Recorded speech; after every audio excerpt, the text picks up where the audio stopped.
ആദ്യമായി തന്നെ ഈ പരിശുദ്ധ അമ്മ പ്രത്യക്ഷപ്പെട്ട ഈ ബല്യവേദിയിൽ വന്ന് എനിക്ക് സാക്ഷ്യം പറയാൻ അനുഗ്രഹം തന്ന ദൈവമാതാവിനും ഈശോയ്ക്കും ഒരുപാട് നന്ദി. എൻ്റെ പേര് പ്രജീത ജോയി. ഞാൻ UK നിന്ന് വരുന്നു. ഞാൻ ആദ്യമായി ഓൺലൈൻ ഉടമ്പടി എടുത്തത് 2025 ഫെബ്രുവരി 13 അതെടുക്കാനുള്ള കാരണം എൻ്റെ അമ്മ എന്നോടൊരു ഈ കൃപാസനത്തെ പറ്റി എൻ്റെ മമ്മി വഴിയാണ് ഞാൻ അറിഞ്ഞത്. പക്ഷേ മമ്മി അപ്പോൾ പറയുമ്പോഴും ഞാൻ കൂടെ പ്രാർത്ഥിക്കാനും കേൾക്കാനും ഒക്കെ നിന്നിട്ടുണ്ട്. പക്ഷേ ഇതിൻ്റെ ആ പ്രാർത്ഥനയുടെ ആഴത്തെക്കുറിച്ച് എനിക്ക് അറിയത്തില്ലായിരുന്നു. അത് കഴിഞ്ഞ് ഞാൻ കല്യാണം കഴിഞ്ഞ് ഹസ്ബൻഡിൻ്റെ കൂടെ UK പോയി. കുഞ്ഞിന് 1 വയസ്സായപ്പോൾ ഇവിടെ നിർത്തിയിട്ടാണ് ഞാൻ പോയത്. അപ്പോൾ അവിടെ ചെന്നപ്പോൾ എനിക്ക് വളരെ മനപ്രയാസം ഉണ്ടായി. കാരണം ഇവളെ 1 വയസ്സായപ്പോൾ ഇട്ടിട്ട് പോയതിൻ്റെയും പിന്നെ ഒരുപാട് അവിടെ ചെന്നിട്ട് ജോബൊന്നും സെറ്റ് ആവാത്തതിൻ്റെ ഒരുപാട് ഇഷ്യൂസും അങ്ങനെ ആയപ്പം എനിക്കെന്തോ എൻ്റെ മനസ്സിൽ തോന്നി മമ്മി പറഞ്ഞ കൃപാസനത്തെ പറ്റി. അങ്ങനെ ഞാൻ യൂട്യൂബിൽ സാക്ഷ്യങ്ങളൊക്കെ കേൾക്കാൻ തുടങ്ങി. അങ്ങനെ ഞാൻ ഫെബ്രുവരി 13 ഞാൻ ഉടമ്പടി എടുത്തു ഓൺലൈനിൽ. അങ്ങനെ പ്രാർത്ഥിച്ചതിൻ്റെ ഫലമായിട്ട് എനിക്ക് എന്തൊക്കെയോ ഒരു ആത്മശക്തി വന്നു തുടങ്ങി. സങ്കടങ്ങളൊക്കെ മാറി എന്തൊക്കെയോ ശരിയാവുന്ന പോലെയൊക്കെ തുടങ്ങി. അത് കഴിഞ്ഞ് പിന്നീടുള്ളതെന്ന് വെച്ചിട്ടുണ്ടെങ്കിൽ എൻ്റെ ഹസ്ബൻഡ് ഡ്രൈവിംഗ് ലൈസൻസിന് അവിടെ ഭയങ്കര പാടാണ് UK കിട്ടാൻ. ഇവിടെ ഇന്ത്യയിൽ ഹെവി ഡ്രൈവിംഗ് ലൈസൻസ് ഉണ്ടെന്ന് പറഞ്ഞാൽ പോലും അവിടുത്തെ ടെസ്റ്റ് ഭയങ്കര ഇതായിരുന്നു. അങ്ങനെ 3-4 തവണ നോക്കിയിട്ടും ഡ്രൈവിംഗ് ലൈസൻസ് പാസ്സായില്ല. അങ്ങനെ ഞാൻ മമ്മി എനിക്ക് പോയപ്പം ഉടമ്പടി ഉപ്പും ഒരു കാശ് രൂപം തന്നു വിട്ടിട്ടുണ്ടായിരുന്നു. അപ്പം ഞാൻ ആ ഉപ്പ് ഹസ്ബൻഡ് 4ാമത്തെ തവണ ഡ്രൈവിംഗ് ലൈസൻസിന് പോയപ്പോൾ ഞാനത് ഞാൻ തിരികത്തിച്ച് പ്രാർത്ഥിച്ചു. പുള്ളിക്ക് ഉപ്പ് കൊടുത്തു വിട്ടു കാറിൽ. അങ്ങനെ ഞാൻ അന്ന് ടെസ്റ്റിന് പോയി തിരിച്ച് വന്നത് പാസ്സായിട്ടാണ് വന്നത്. അത് വളരെ ഒരു അനുഗ്രഹമായിട്ടാണ് തോന്നിയത്. കാരണം 3-4 തവണ ടെസ്റ്റിന് പോയിട്ടും 1-2 മൈന്യൂട്ട് മിസ്റ്റേക്കിന് അത് ഫെയിലാക്കിയത്.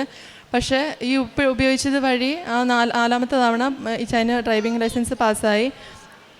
അതുപോലെ തന്നെ പോയി 1 കൊല്ലം കഴിഞ്ഞ് നവംബർ ആയപ്പോൾ ഞങ്ങൾ തിരിച്ച് വന്ന് കുഞ്ഞിനെ കൂട്ടാമെന്ന് വിചാരിച്ചാൽ പോയത്. പക്ഷേ നവംബർ ആയപ്പോഴത്തേക്കും ഇച്ചാൻ്റെ വിസയ്ക്ക് അവർ റിന്യൂവ് ചെയ്ത് കൊടുത്തിട്ടില്ല. അപ്പം എനിക്കത് എന്നെ സംബന്ധിച്ച് ഭയങ്കര എനിക്ക് സങ്കടമായി. കാരണം കുഞ്ഞിനെ കാണാതെ അങ്ങനെ മാറി നിന്നതും പിന്നെ വരാൻ പറ്റാതെയും കൂടി ആയപ്പോൾ ഒരുപാട് ഭയങ്കര സങ്കടമായി.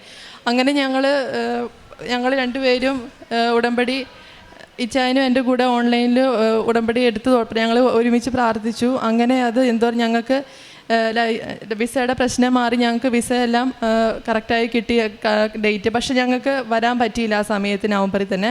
പിന്നെ ആകെ കുറച്ച് സമയമുള്ളൂ. അപ്പം ഞാൻ കരുതി ദൈവം ചിലപ്പോൾ നല്ലതിനായിരിക്കും അത് ഞങ്ങൾക്ക് അന്ന് വരാൻ പറ്റാതിരുന്നെന്ന് വിചാരിച്ചു. കാരണം ഞാൻ എൻ്റെ CBTയും OSCEയും ക്ലിയർ ചെയ്തിട്ടില്ലായിരുന്നു, പരീക്ഷ എഴുതിയിട്ടില്ലായിരുന്നു. അപ്പം ഞാൻ കരുതി എന്നാൽ പിന്നെ കുഞ്ഞ് വരുന്നതിന് മുമ്പ് പരീക്ഷ എഴുതാം, അല്ലെങ്കിൽ അവളെ വെച്ച് എനിക്ക് പഠിക്കലും കുഞ്ഞിനെ നോക്കലും ഭയങ്കര ബുദ്ധിമുട്ടായിരിക്കും. അപ്പം ഞാൻ മാതാവിനോട് പറഞ്ഞു, ഇനി ഞാൻ പോകുന്നുണ്ടെങ്കിൽ എനിക്ക് കുഞ്ഞിനെ കൊണ്ടുവരുന്നുണ്ടെങ്കിൽ അതിന് മുമ്പ് എനിക്ക് പരീക്ഷ എഴുതി എന്നെ ചെയ്യിപ്പിച്ചേ പറ്റൂ. ഞാൻ മാതാവിനോട് കരഞ്ഞ് പ്രാർത്ഥിച്ചു. അങ്ങനെ ഞാൻ എല്ലാ ചൊവ്വാഴ്ചയിലെയും ധ്യാനം ഞാൻ മുടങ്ങാതെ അന്ന് തന്നെ കേൾക്കാനും തുടങ്ങി. സാക്ഷ്യങ്ങളെല്ലാം കേട്ടു തുടങ്ങി. അങ്ങനെ എനിക്ക് ഓരോ സാക്ഷ്യത്തിലൂടെ എനിക്ക് ഒരുപാട് അനുഭവങ്ങളായി. അങ്ങനെ ഞാൻ CBT എക്സാമിന് ഞാൻ പ്രിപ്പയറായി പോയി. എന്നാലും ഞാൻ അത്ര കോൺഫിഡൻസ് അല്ല. എന്നാലും ഞാൻ സാക്ഷ്യത്തിൽ കേട്ട പോലെ ഞാൻ മാതാവിനോട് പറഞ്ഞു, എനിക്കൊരു നീ എന്നെ പാസ്സാക്കുമെന്നാണെങ്കിൽ എനിക്കൊരു തെളിവ് അതിനെ കാണിച്ചു തരണമെന്ന് പറഞ്ഞു. അവിടെ ഞാൻ പോകുന്ന എക്സാം സെൻറ്ററിൽ എനിക്കൊരു ലേഡി ആയിരിക്കണം, അതുപോലെ തന്നെ മാതാവിൻ്റെ കളറിലെ ഡ്രസ്സ് ഇട്ട് ആരെങ്കിലും ആയിരിക്കണം എന്ന് ഞാൻ പ്രാർത്ഥിച്ചു. പക്ഷെ ഞാൻ ഡിസംബറിലായതുകൊണ്ട് ഞങ്ങളുടെ അവിടെ ചെന്നപ്പം ആ ഫസ്റ്റ് ചെന്ന റിസപ്ഷനിലെ ആ പുള്ളിക്കാരി ഒരു റെഡ് ഡ്രസ്സായിട്ട്, കാരണം ക്രിസ്മസ് ആയതുകൊണ്ട് അവിടെ എല്ലാവരും റെഡായിടുന്നു. അപ്പം ഞാൻ കരുതി സാരമില്ല, റെഡാണെങ്കിലും ഒരു ലേഡിയാണല്ലോ, അപ്പം എനിക്ക് ഒരു പകുതി ആശ്വാസമായി. എന്നാൽ ഞാൻ ഉള്ളിലേക്ക് കയറി ചെന്നപ്പം ഞങ്ങളുടെ ചെക്കിങ് ചെയ്യുന്ന ഒരു ലേഡി ഉണ്ടായിരുന്നു. ആ പുള്ളിക്കാരി നല്ല സന്തോഷത്തോടെ നമ്മളോട് സംസാരിക്കുകയും ആ പുള്ളിക്കാരി വേറെ ചെയ്ത ഡ്രസ്സ് എന്ന് പറയുന്നത് ഗ്രേ കളറിലുള്ള കോട്ടായിരുന്നു. അപ്പോഴേ എൻ്റെ കണ്ണ് നിറഞ്ഞു പോയി. ഞാൻ ഒട്ടും പ്രതീക്ഷിച്ചില്ല. എന്നിട്ട് ഞാൻ മമ്മി തന്ന ഉപ്പും ഉപയോഗിച്ചാണ് ഞാൻ പോയിക്കൊണ്ടിരുന്നത്. ആ ഉപ്പ് ഞാൻ പരീക്ഷ ഹോളിൻ്റെ ആ സൈഡിൽ ആരും ചവിട്ടാതെ ഇട്ട് ഞാൻ അവനോട് പ്രാർത്ഥിച്ച് പരീക്ഷയ്ക്ക് പോയി. അന്ന് ആ പരീക്ഷ എഴുതി പുറത്തിറങ്ങിയപ്പോൾ തന്നെ നമുക്ക് റിസൾട്ട് വരും. അപ്പോൾ അത് ഞാൻ പാസ്സായി. ഞാൻ ഒരിക്കലും പ്രതീക്ഷിച്ച കാര്യമല്ല. അതുപോലെ തന്നെ പിന്നെ ഞാൻ കരുതി 1 മാസമേ ഉള്ളൂ എനിക്ക്. അപ്പോൾ 1 മാസത്തിനുള്ളിൽ ഞാൻ പരമാവധി OSCE ആണെങ്കിലും ഒരുപാട് പഠിക്കാനുണ്ട്. എന്നാലും എന്നെയും കൊണ്ട് പറ്റുന്ന രീതിയിൽ ഞാൻ നോക്കി. പക്ഷേ അത് പാസ്സാവുമെന്ന് എനിക്ക് ഒരു വിശ്വാസമില്ലായിരുന്നു. എന്നാലും ഞാനത് എന്നെ കൊണ്ട് പറ്റുന്ന രീതിയിൽ പഠിച്ച് ഞാൻ കരുതി എന്തായാലും എഴുതി നോക്കാമെന്ന് കരുതി മമ്മി തന്ന ആ ഉപ്പ് കൊണ്ട് തന്നെ ഞാൻ പോയി പ്രാർത്ഥിച്ചു, പരീക്ഷ എഴുതി. ഓസ്കി എന്തായാലും എനിക്ക് ക്ലിയർ ചെയ്യാൻ പറ്റി. അങ്ങനെ ഞാൻ ഇപ്പം എനിക്ക് കുഞ്ഞിനെയും കൊണ്ട് ഞങ്ങൾ പിന്നെ ഈ മാർച്ച് 11 വന്നത്. 25 ഞങ്ങൾക്ക് കുഞ്ഞിനെയും കൊണ്ട് തിരിച്ചു പോകാൻ പറ്റി. അതുപോലെ പറയാൻ മനസ്സിൽ ഇന്നത് ആഗ്രഹിക്കുമ്പോഴത്തേക്കും പ്രാർത്ഥിക്കുക പോലും വേണ്ട, ഇവൻ ആഗ്രഹിക്കുമ്പോഴത്തേക്കും മാതാവ് എനിക്ക് പല കാര്യങ്ങളും അത്ഭുതങ്ങളും എൻ്റെ ലൈഫിൽ എനിക്ക് തന്നിട്ടുണ്ട്.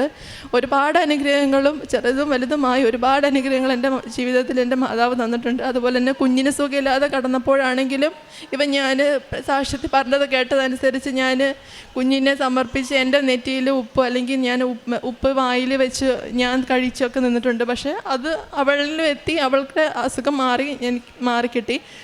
അങ്ങനെ ഒരുപാട് അനുഗ്രഹങ്ങൾ തന്ന അമ്മ മാതാവിന് നന്ദി പറയുന്നു. അതുപോലെ തന്നെ പ്രേക്ഷിത പ്രവർത്തനം എന്ന് പറഞ്ഞാൽ ഞാൻ ഓൺലൈനിൽ എടുത്തത് കൊണ്ട് എൻ്റെ കയ്യിൽ പത്രങ്ങളോ കാര്യങ്ങളോ ഒന്നും ഇല്ലായിരുന്നു.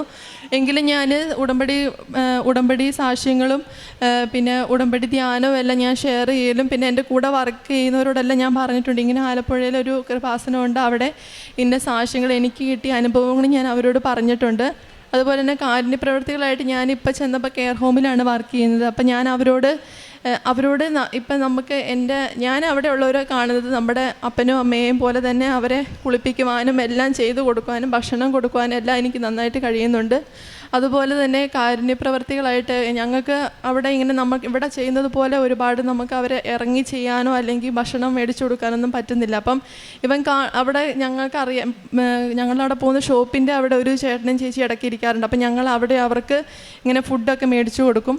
അതുപോലെ തന്നെ കാരുണ്യ പ്രവൃത്തിയായിട്ട് ഞാൻ മമ്മിക്ക് നാട്ടിലേക്കാണ് പൈസ ഇട്ട് കൊടുക്കുന്നത്. അപ്പം മമ്മി അത് അവിടെ ഇപ്പം വീടിൻ്റെ അടുത്തുള്ള 2-3 പേര് കടപ്പ രോഗികളുണ്ടായിരുന്നു. അപ്പോൾ അവർക്ക് ഡയപ്പർ മേടിക്കാനും ഇതിനും പിന്നെ ഡയാലിസിസ് ഒരു പേഷ്യൻ്റ് ഉണ്ടായിരുന്നു വീടിൻ്റെ അടുത്ത്, അവർക്ക് പൈസയായിട്ടും അവർക്ക് എന്താണോ ആവശ്യം അത് നോക്കി മമ്മി അത് ചെയ്യുകയാണ് ചെയ്തത്. പറയാൻ ഒരുപാടുണ്ടെങ്കിലും ഇപ്പം സമയചുരുക്കത്തിൻ്റെ ഇതുകൊണ്ട് ഞാൻ നിർത്തുന്നു. എൻ്റെ ജീവിതത്തിൽ തന്ന ഒരുപാട് അനുഗ്രഹങ്ങൾക്കും കൃപകൾക്കും അമ്മ മാതാവിന് ഞാൻ നന്ദി പറയുന്നു. അതുകൊണ്ട് ഞാൻ ഇന്ന് വന്ന് തീർത്ഥാടന ഉടമ്പടി എടുത്തിട്ടുണ്ട്. ഇനി എൻ്റെ ലൈഫിൽ എൻ്റെ കുഞ്ഞിനെയും ഞങ്ങളുടെ കുടുംബത്തെയും ഈ ഉടമ്പടിയിലൂടെ പരിശുദ്ധ അമ്മയുടെ കൃപാസനത്തിൻ്റെ സാക്ഷികളായി ഇനിയുള്ള ജീവിതം നടത്തണമേ എന്ന് അമ്മ മാതാവിനോട് പ്രാർത്ഥിക്കുന്നു. അമ്മേ നന്ദി, സ്തുതി. യെശയ്യാ പ്രവാചകന്റെ പുസ്തകം 58 അധ്യായം 9 തിരുവചനം. നീ പ്രാർത്ഥിച്ചാൽ കർത്താവ് ഉത്തരമരുളും, നീ നിലവിളിക്കുമ്പോൾ ഇതാ ഞാൻ എന്ന് അവിടുന്ന് മറുപടി തരും. മർദ്ദനവും കുറ്റാരോപണവും ദുർഭാഷണവും നിന്നിൽ നിന്ന് ദൂരെ അകറ്റുക. ദൈവമായ കർത്താവ് നമുക്ക് നൽകുന്ന വാഗ്ദാനങ്ങൾ കൃത്യമായി അവിടുന്ന് പാലിക്കുന്നു. ദൈവം വാഗ്ദാനങ്ങളിൽ വിശ്വസ്തനാണ് എന്ന് നമുക്ക് ഉടമ്പടിയിലൂടെ മനസ്സിലാക്കാൻ സാധിക്കും.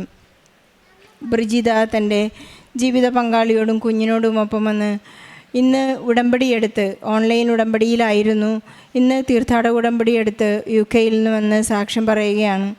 തൻ്റെ ജീവിതത്തിലുണ്ടായ വലിയ പ്രതിസന്ധികളിൽ സമയചുരുക്കത്തിൻ്റെ അമ്മ അവരുടെ എല്ലാ ജീവിതഭാരങ്ങളും ലഘൂകരിച്ചതും പരിശുദ്ധ അമ്മയുടെ മാധ്യസ്ഥതയിൽ ഈശോ അവരെ തൊട്ട് സുഖപ്പെടുത്തിയതിൻ്റെയും എല്ലാം വലിയ അനുഭവ സാക്ഷ്യങ്ങളാണ് അവർക്ക് പറയാനുള്ളത്. ബ്രിജിത ഓസ്കി പരീക്ഷ എഴുതുമ്പോഴും അതുപോലെ തന്നെ CBT എക്സാം എഴുതുമ്പോഴുമെല്ലാം പരിശുദ്ധ അമ്മയുടെ നേർച്ച വസ്തുക്കൾ ഉപയോഗിച്ച് പരിശുദ്ധ അമ്മയുടെ സാമീപ്യം അവരുടെ കൂടെ ഉണ്ടായിരുന്നു. ഈശോയുടെ ആ ഒരു വലിയ അനുഗ്രഹത്തിലൂടെ കടന്നുപോയി അവർക്ക് ഈശോയെ അനുഭവിക്കാൻ സാധിച്ചു എന്നാണ് ബ്രിജിത ഇവിടെ ഏറ്റുപറയുന്നത്. അതുപോലെ തന്നെ ഒരു കെയർ ടേക്കറായി ജോലി ചെയ്യുന്ന UK ജോലി ചെയ്യുന്ന ഈ മകൾക്ക് പഠനവും ജോലിയും അതുപോലെ തന്നെ പരീക്ഷാ സമയങ്ങളൊക്കെ അതിജീവിക്കാനുള്ള ഒരു വലിയ പ്രതിസന്ധി കടന്നു വന്നപ്പോൾ പരിശുദ്ധ അമ്മ തന്നെയാണ് ഈ മകളെ എപ്പോഴും ആശ്വസിപ്പിച്ചും സഹായിച്ചും കൊണ്ടിരുന്നതെന്ന് മകൾ ഏറ്റു പറയുന്നു. നമ്മുടെ ഏത് വിഷമസന്ധിയിലും പരിശുദ്ധ അമ്മ നമ്മോട് കൂടെയുണ്ടെങ്കിൽ നാം ഉടമ്പടിയിലാണെന്നുള്ള ആ ഒരു വലിയ ധൈര്യം, ആ ബോധ്യം നമുക്കെപ്പോഴും ആശ്വാസം നൽകുന്നു. സഹോദരി പറഞ്ഞതുപോലെ തന്നെ ഞാൻ ആഗ്രഹിക്കുന്നതും ഉള്ളൂ, എൻ്റെ കാര്യങ്ങളെല്ലാം തന്നെ പരിശുദ്ധ അമ്മ ക്രമീകരിച്ച് ഈശോയിൽ നിന്ന് എല്ലാ അനുഗ്രഹങ്ങളും പ്രാപിച്ചു തരുന്നു. ഈ ഇൻസെൻറ്റീവായി ലഭിക്കുന്ന അനുഗ്രഹങ്ങളിലൂടെയാണ് നമുക്ക് ഈശോയിലേക്ക് കൂടുതൽ അടുക്കുവാനും നമ്മുടെ കൂടുതൽ ഈശോയുമായി സംവാദിക്കുവാനും കമ്മ്യൂണിക്കേഷൻ നടത്തുവാനും സാധിക്കുന്നതെന്ന് ഓരോ മക്കളും ഇവിടെ നിന്ന് ഉടമ്പടിയിൽ ഈ സാക്ഷ്യങ്ങൾ ഏറ്റുപറയാറുണ്ട്. അതുപോലെ തന്നെ കുഞ്ഞിന് യഥാസമയത്തുള്ള എല്ലാ സൗഖ്യങ്ങളും എപ്പോഴും അവർക്ക് നേർച്ച വസ്തുക്കളിലൂടെ മറ്റ് ആശുപത്രി കേസുകളൊന്നുമില്ലാതെ തന്നെ അവർക്ക് എപ്പോഴും പരിശുദ്ധ അമ്മയുടെ സാമീപ്യം അനുഭവിക്കുവാനും സുഗന്ധാഭിഷേകത്തിലൂടെയും അവരുടെ എല്ലാ ജീവിതാനുഭവങ്ങളിലും ബ്രിജിത പറയുകയായിരുന്നു, ഞാൻ ഇന്നിവിടെ കയറി വന്നപ്പോൾ തന്നെ എനിക്ക് സുഗന്ധാഭിഷേകമുണ്ടായി എന്ന് മകൾ വിട്ടുപോയതായിരിക്കാം. മകളവിടെ സാക്ഷി സ്ഥിരീകരണ സമയത്ത് ഏറ്റുപറയുകയുണ്ടായി. നമുക്ക് പരിശുദ്ധ അമ്മയുടെ സാമീപ്യത്തിന് നമുക്ക് എപ്പോഴും നന്ദി പറയാം. ഉടമ്പടി നമുക്ക് നൽകുന്ന ഉറപ്പ് അതാണ്. പരിശുദ്ധ അമ്മ അവിടുത്തെ നീലങ്കിയിൽ നമ്മെ എപ്പോഴും സംരക്ഷിച്ചുകൊണ്ടിരിക്കും. നമുക്ക് ഈശോയെ എപ്പോഴും കൈമാറിക്കൊണ്ടിരിക്കും. നമ്മുടെ ജീവിത പ്രതിസന്ധികളിലെല്ലാം ഈശോ നമ്മെ അനുഗ്രഹിച്ചുകൊണ്ടിരിക്കും. അഭിഷേകത്തിൽ നിന്ന് നമുക്ക് അധികാരത്തിലേക്ക് കടക്കുവാനുള്ള അനുഗ്രഹത്തിനായി നമുക്ക് പ്രാർത്ഥിക്കാം. ഈശോയ്ക്കും പരിശുദ്ധ അമ്മയ്ക്കും ബ്രിജിതയ്ക്കും കുടുംബത്തിന് ലഭിച്ച അനുഗ്രഹങ്ങൾക്ക് നന്ദി പറഞ്ഞുകൊണ്ട് നല്ല ഒരു കയ്യടി നൽകി ഈ സാക്ഷി നമുക്ക് സമർപ്പിക്കാം. അത്യപൂർവ ദൈവാനുഭവങ്ങൾ ഇനി നിങ്ങൾക്കും സ്വന്തം. ഈ യൂട്യൂബ് ചാനൽ ഇതുവരെ സബ്സ്ക്രൈബ് ചെയ്തിട്ടില്ലെങ്കിൽ ഇപ്പോൾ തന്നെ സബ്സ്ക്രൈബ് ചെയ്യുക. ഈ വീഡിയോ ഇപ്പോൾ തന്നെ നിങ്ങളുടെ സുഹൃത്തുക്കൾക്ക് ഷെയർ ചെയ്തുകൊണ്ട് കർത്താവിൻ്റെ പ്രേക്ഷിതരാകുക.